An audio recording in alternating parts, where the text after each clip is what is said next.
Santali NET SET WBSSC TET PTET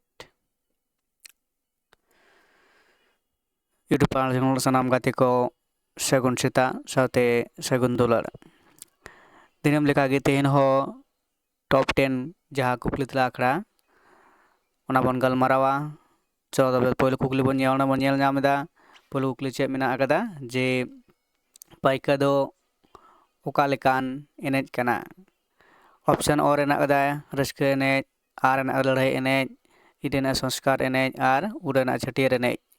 नोरना सही लनाई से सही तला दो काटा होयोआ लई ताबन पे पाइका दो ओका लेकान एनेज कना नोरना सही लनाई से सही तला दो होयोग कना ऑप्शन नंबर आर एना चेका लड़ाई एनेज पाइकन से पाइका जहाँ के बोन ले नोआ दो लड़ाई एनेज कना नोआ दो लड़ाई एनेज सदाय अक्तो जखन अबोरेन सदन सिपाही को ताहे कना अबुआ गार्ड रुखे लगिते नोआ एनेज दो चालू ताहे कना से उन समय को लड़ाई आतेत को नोआ को एनेज कान थे पाइका एनेज माध्यम ते बारी को सावते को लड़ाई ताहे कना इनर पोरा कुकली बोन ñela पोरा कुकली दो होयोग कना जे पश्चिम बांग्ला रे तीना लेकान जनजाति मेना कोआ पश्चिम बांग्ला पनोत रे तीना लेकान जनजाति मेना आकाद कोआ ऑप्शन और एना कना पेगेल बार दो पेगेल एयाई आ पुनगेल आर पुनगेल बार सठिक तेला से सठिक लड़ाई दो काटा कना लई ताबन पे पश्चिम बांग्ला रे तीना लेकान जनजाति मेना कोआ नोरना सठिक लड़ाई से सठिक तेला दो होयोग कना ऑप्शन नंबर उरेना मेंदो पुनगेल बार गोटांग मेंदो 42 गोटांग पश्चिम बांग्ला रे जनजाति मेना कोआ पुनगेल बार गोटांग मेंदो 42 टी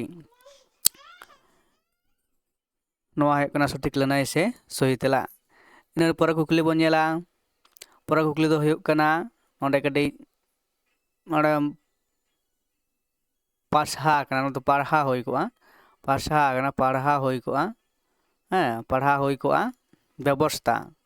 तो अकोय जनजाति कोआ मेना आकदा पारहा व्यवस्था दो अकोय व्यवस्था मेना आकदा हो जाति कोआ आर एना भूमिज जाति कोआ इरे ओराब जाति कोआ आर उरे कड़े जाति कोआ पढ़ाओ व्यवस्था दो अकोय जनजाति कोआ मेना आकदा नोरना सही ऑप्शन दो काटा कना बचाव ताबन पे पढ़ाओ व्यवस्था दो मेना आकदा नोरना सही लनाई से सही तला दो होयोग कना ऑप्शन नंबर इरेना ओराब जाति को तलारे मुद्रे नोआ पढ़ाव व्यवस्था दो मेना बकादा पढ़ाव व्यवस्था दो ओराब जनजाति को तलारे मेना आकदा ऑप्शन इरेना ओराब होयोग कना सही लनाई से सही तेला इन पोरा कुकली बोन ñela पुन नंबर कुकली चे लेदाय जे किसान जनजाति रेन नायके चेले को मेताया किसान जनजाति रेन नायके दो चेले को मेताया कोदबार महत आर इरे सरदार आर उरे नेगदे बोईगा नो अपने ऑप्शन को मुद्रे ओकाटा ऑप्शन सठिका से सही लनाई कना बाछा ताबन पे किसान जनजाति रेन नायके दो चेले को मेताई कना बा को मेताया नोरना सठिक लनाई से सठिक तला दो ओकाटा होयोगा लई ताबन पे कुकली नंबर 4 रेना सही लनाई से सही तला दो होयोग कना ऑप्शन नंबर उरेना बोईगा किसान जनजाति रेन नायके दो बोईगा को मेताया ऑप्शन नंबर उरेना इन सही लनाई से सही तेला इन पोरा कुकली बोन ñela इन पोरा कुकली मेना आकदा जे मेना आकदा कुकली नोंडे बोन ñelदा जे 9 नंबर कुकली रे मेना आकदा religion rest upon belief in supernatural which embrace enemies and mana. enemies and mana ᱢᱮᱱᱫᱚ ᱪᱮᱫ ᱞᱮᱫᱟᱭ ᱫᱷᱚᱨᱚᱢ ᱥᱤᱨᱡᱚᱱ ᱫᱟᱱᱟᱝ ᱫᱟᱲᱮ ᱫᱟᱲᱮ ᱦᱩᱭ ᱠᱚᱜᱼᱟ ᱱᱚᱣᱟ ᱫᱚ ᱫᱟᱲᱮ ᱪᱮᱛᱟᱱ ᱨᱮ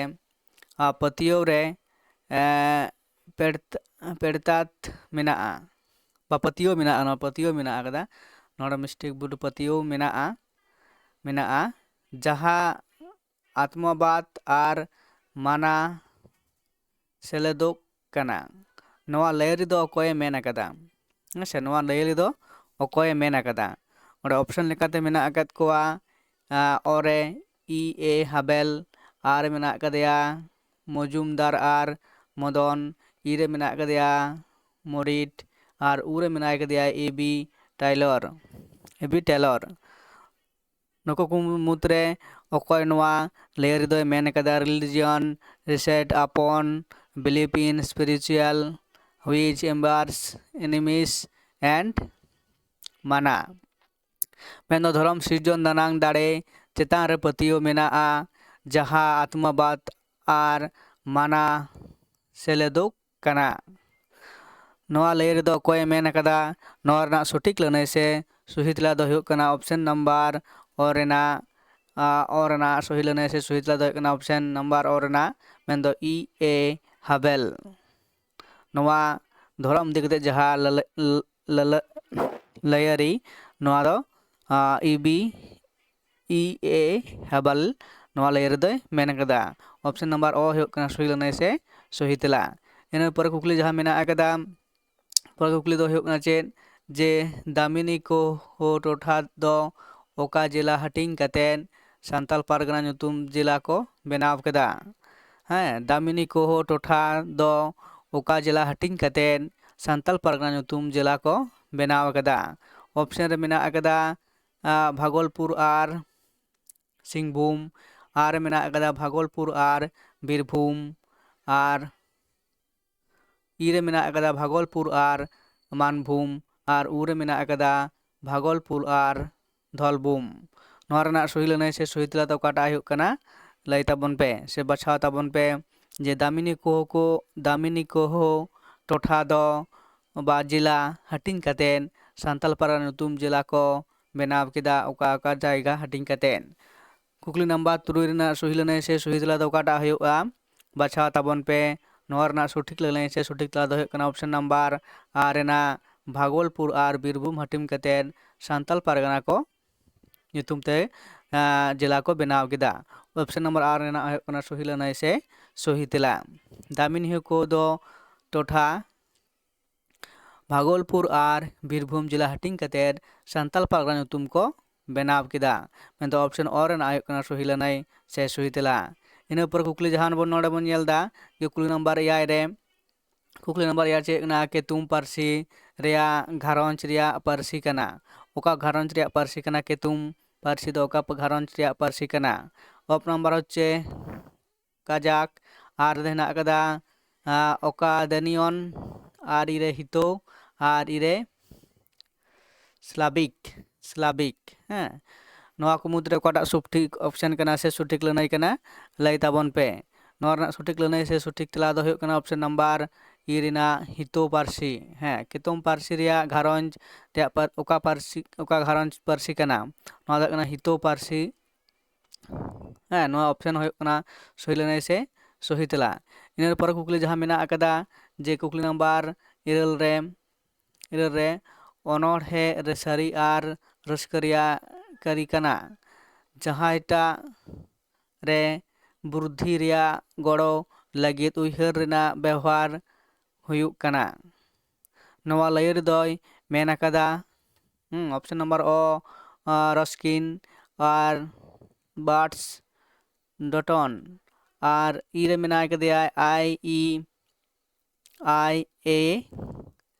रिचार्ड और उरे मेना अकदिया डॉक्टर जॉनसन नोआ लयर दो कोय मेन अकदा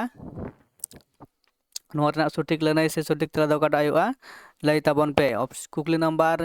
8 रना सठिक लनाई से सही तेला दो हुयुग कना ऑप्शन नंबर उ रेना डॉक्टर जॉनसन नोआ लयर दोय मेन अकदा ᱤᱱᱟᱹ ᱯᱚᱨᱮ ᱠᱩᱠᱞᱤ ᱡᱟᱦᱟᱸ ᱢᱮᱱᱟᱜ ᱟᱠᱟᱫᱟ ᱠᱩᱠᱞᱤ ᱱᱟᱢᱵᱟᱨ 8 ᱨᱮ ᱠᱩᱠᱞᱤ ᱱᱟᱢᱵᱟᱨ 8 ᱫᱚ ᱦᱩᱭᱩᱜ ᱠᱟᱱᱟ king Oscar gold merit medal ᱫᱚ ᱚᱠᱚᱭ ᱵᱤᱫᱮᱥᱤ ᱧᱟᱢ ᱟᱠᱟᱫᱟᱭ ᱢᱚᱡᱽ ᱟᱭᱩᱨᱤᱡ ᱞᱮᱠᱟᱛᱮ? King Oscar gold merit medal दो अकॉय विदेशी नाम अकादाय मौज आयुरिया लेकाते ऑप्शन लेकाते रेफरेंट ई एल पुक्सले आर में रेफरेंट जे फिलिप्स ई रे में रेफरेंट पी ओ बोर्डिंग यू रे में रेफरेंट आर ए मैकपेल सठिक लैन से सठिक तला दो काटा लई ताबन पे वेरी वेरी इम्पोर्टेंट कुकली कना जे king Oscar of gold merit medal दो अकॉय विदेशी नाम अकादाय मौज आयुरी लेकाते रेफरेंट ई एल पोक्सले आर ए मेना कदेया रेफरेंट जे फिलिप्स ई रे मेना कदेया रेफरेंट पी ओ बोर्डिंग और ऊ रे मेना कदेया आर एम मैकफेल सही लैन से सही तला दो काटा लई ताबन पे सठिक लैन से सठिक कुकली दो ऑप्शन नंबर ई रेना सही तला से सठिक लैनई रेफरेंट पी ओ बोर्डिंग हो तहकना जे king Oscar gold merit medal दय नाम अकादा कुकली नंबर 8 रेना सठिक लैनई दो ऑप्शन ई रेफरेंट पी ओ बोर्डिंग इन पर जहाँ कुकली मेना अकादा टॉप 10 रेना 10 कुकली नंबर जे प्रोफेसर स्टेलिना हेम्ब्रम दो तीसे बोंगा तला आकना तीसे बोंगा तला आकना ऑप्शन नंबर जहाँ मेना आकदा नोडे 22 जनवरी 1999 आर मेना आकदा 20 जनवरी 1999 इरे मेना आकदा 23 जनवरी 1999 नोदा बेलती गया 1999 और उरे मेना आकदा 22 फेब्रुआरी 1999 नवा को साल मुद्रे ओकाटा साल रे प्रोफेसर स्टेलिना हेम्ब्रम दय बोंगा तला आकना नोरना सठिक लैन से सठिक तला दो काटा लई ताबन पे नोरना सठिक लैन से सठिक कुकली रेना तला दो ऑप्शन नंबर और रेना मेंदो और सठिक लैन से सठिक तला जे 22 जनवरी 1999 साल रे प्रोफेसर स्टेलिना हेम्ब्रम दो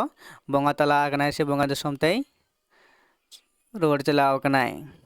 तेहन नॉय तहे कना जे टॉप 10 कुकली तला आकड़ा मानखान नोडे गे नवा कुकली तला आकड़ा मुचाद दा जहां को नवा चैनल नवा गया पे नवा चैनल सब्सक्राइब ताबन पे कमेंट ताबन पे शेयर ताबन पे और उनका वीडियो नाम लगे ते नवा चैनल जरूर गी सब्सक्राइब ताबन पे मानखान नोडे गे मुचाद इदा।